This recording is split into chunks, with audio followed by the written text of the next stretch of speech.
You're very well behaved lot all going on.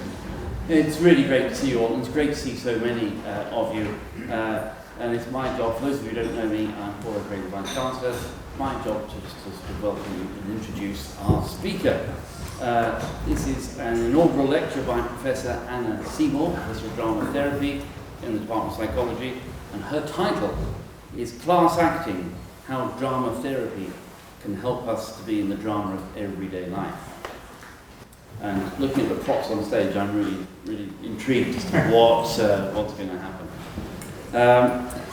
I'm going to tell you a little bit. Some of you will know Anna very well, some of you not so well. I'm going to tell you a little bit about her professional background. She initially trained as a teacher at St Mary's, worked in secondary and special education here in London and in South Yorkshire.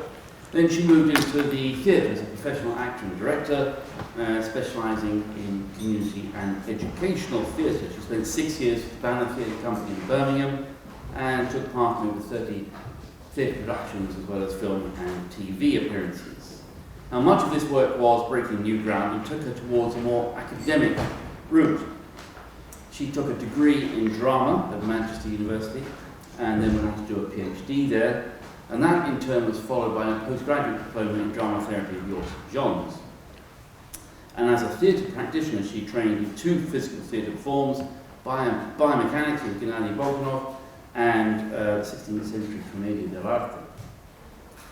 Anna has established an extraordinarily energetic and prolific and outstandingly successful career, combining her roles as an academic, a clinical dramatherapist, and a theatre practitioner. Indefatigable is one word that I've seen used to describe her, and I'm pretty sure that's accurate. As an academic, Anna has held positions at Huddersfield, Manchester, and Birmingham before she joined us here at Roehampton in 2012. And during that time, she's established a truly international reputation for her work as a researcher, as a teacher, and a practitioner.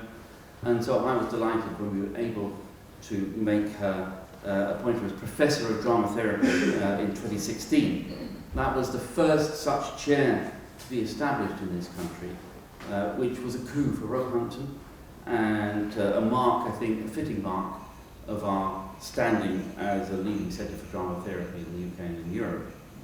That Anna should be the UK's first Professor of Dramatherapy is also very fitting for someone whose work is characterised by innovation and openness to international collaboration, but also for someone who's played such a significant role in developing and establishing what is still an emerging field of clinical practice and academic research. Her generous and expert contribution to developing the field has been felt at the local level here at the university, at the national level through her engagement with the professional bodies for dramatherapy, and internationally through her extensive work in supporting the creation of dramatherapy programs and initiatives in numerous countries across Europe and in North America. And as the founding editor of Dramatherapy, the peer-reviewed journal of the British Association of Dramatherapists, and she's the senior series editor of Routledge's distinguished series of dramatherapy books. She is in huge demand as a keynote speaker at international conferences and as a clinical and academic advisor, including a role as editor of the guidance on standards for the professional accreditation programs for dramatherapists here in the UK. And if that's not enough, on top of all that, Anna is, of course, a dedicated and inspiring teacher, a principal fellow of the HEA, and committed to the success and the well-being of her students. We are fortunate indeed to have her as a colleague. So please welcome Professor Anna Seymour.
he used to be able to make 6, 7 calls a day in Boston. And now he takes his suitcases out of the car and puts them back and takes them out again, and he's exhausted. He drives 700 miles, and when he gets there, no one knows him anymore. No one welcomes him. And what goes through a man's mind driving 700 miles home without having earned a cent? What goes through a man's mind? He travelled 700 miles home without having earned a cent.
Carrying, travelling, walking, clearing, cleaning, and acting.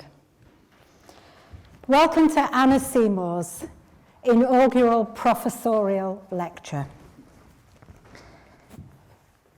We began with an evocation of the drama of everyday life in Arthur Miller's classic tragedy of 20th century theatre, The Death of a Salesman. And then we segued into an evocation of the work a dramatherapist does, travelling here and there to meet clients often in tough and hostile conditions, carrying the metaphorical baggage of their own history and the literal baggage containing the materials that might support clients to understand their history and to rehearse what could be ways of creating a new story. Clearing and cleaning a space in which the work can take place. Preparing to act, to attune to roles that they may be called upon to play within the dramatherapeutic encounter. The central protagonist of Death of a Salesman, for those who don't know the play, Willie Loman, the low man, who trudges across New England, riding on a shoeshine and a smile, trying to sell his wares, seduced by dreams of success, but tragically disappointed, who eventually takes his own life. His wife, Linda, pleads, attention must be paid. Willie Loman isn't a great man, but he's a human being. He can't be allowed to fall into his grave like an old dog. And Willie says, you can't eat the orange and throw the peel away. A man is not a piece of fruit. But here's the tragedy, you can. As we see town centres boarded up and communities decimated by unemployment, we see how the fundamental human capacity to work is frequently denied. The helplessness that this can induce is destructive. Themes of blame, shame, responsibility emerge. So it could be Willie Loman carrying his bag who enters into our therapy room. What I will argue through my paper is that we cannot understand the nature of individual subjective experience without reference to collective experience, and vice versa. This concept I will refer to as a dialectic. We are ourselves, but we're also part of larger meta-narratives, whether we like it or not. So this is the context in which we work, fraught, we might say, with contradiction. However, if we regard this from a healthily creative position, we might regard this tension as inherently productive, as it engages the dynamics of change. And this is what drama's about, the action that produces change. The play begins, and by the end, things are different, both on the stage and for the audience, because the experience has been shared, albeit individually experienced.